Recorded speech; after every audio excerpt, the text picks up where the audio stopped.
Facebook today removed several accounts and pages connected to what it calls a spam network. Most of the accounts are political in nature and ostensibly support President Duterte.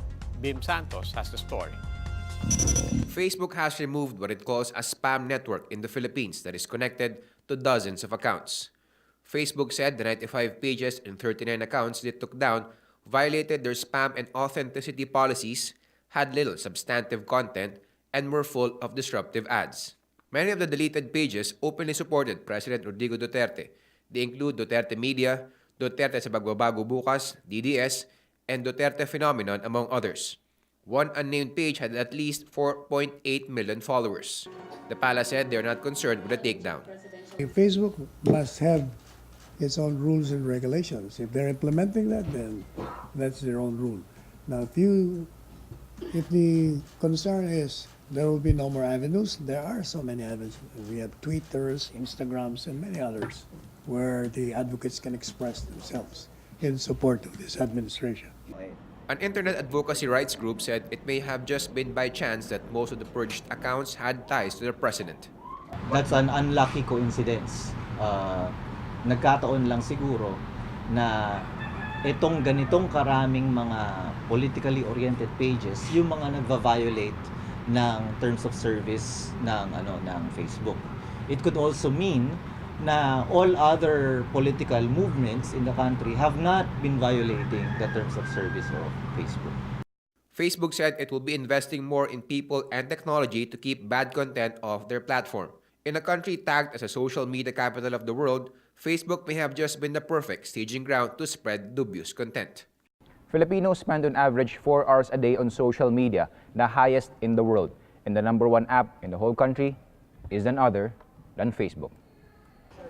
The National Privacy Commission said one way for Filipinos to avoid being targeted by spam is to refrain from posting personal details and information on social media. These all just demonstrate that to us, we have to start building a culture of privacy just within ourselves. We have to learn how to protect ourselves in this new age.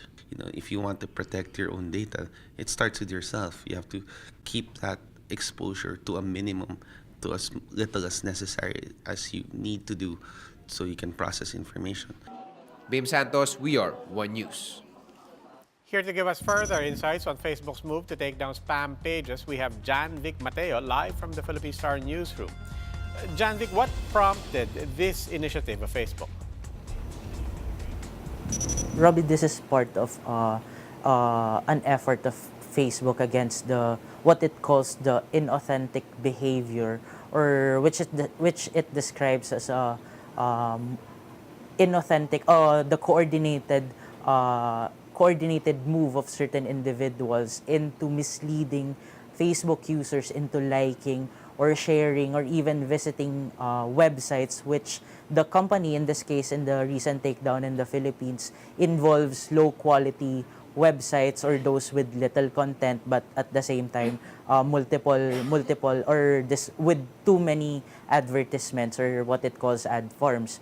This is something that is not unique to the Philippines. Over the past months, we have seen similar incidents of takedowns of accounts violating community standards on Facebook in other different countries. Robbie. Okay, so this was a targeted move on the part of Facebook. This referred to specific pages, but does this have any implications on Facebook users in general? Just before we aired, we had a clarification from Facebook saying that the 4.8 million users is the total number of unique users following these 95 pages that were taken down this morning. This means that for these 4.8 million users, there would be less content that would drive them into these questionable websites or those that have disruptive advertisements. So we can expect that these users would see less of those content because the pages that they are following have been taken down. Robbie? All right, Jan Vic, you mentioned disruptive advertisements. Facebook did mention also disruptive ads. What exactly does that mean? I mean, for example, does it simply mean that it would, for example, link out to pages and sites with ads, or is it more sinister and related to political interests or so-called fake news and trolling networks?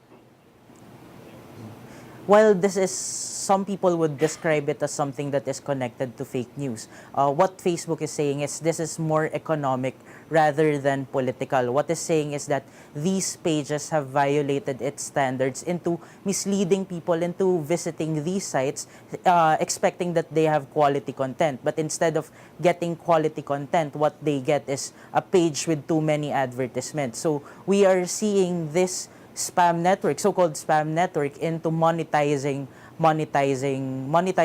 getting money or getting money out, revenues out of these activities. But you are also correct that this is somehow related to fake news. While the takedown isn't directly about fake news, we can see, or based on an earlier analysis of Facebook, is that these accounts are trying to lure people into visiting these websites by showing sensational political content. So a lot of these links that have been shared are sort of what we would describe as fake news. But as Facebook said, the takedown isn't really connected to the fake news aspect, because Facebook has a different rule or has a different procedure into addressing fake news, which is not taking down the post but sort of reducing its visibility so that it would not appear on the news feed. Robbie? Okay, that was John Vic Mateo live from the Philippine Star Newsroom in Manila. Thank you for joining us on The Big Story.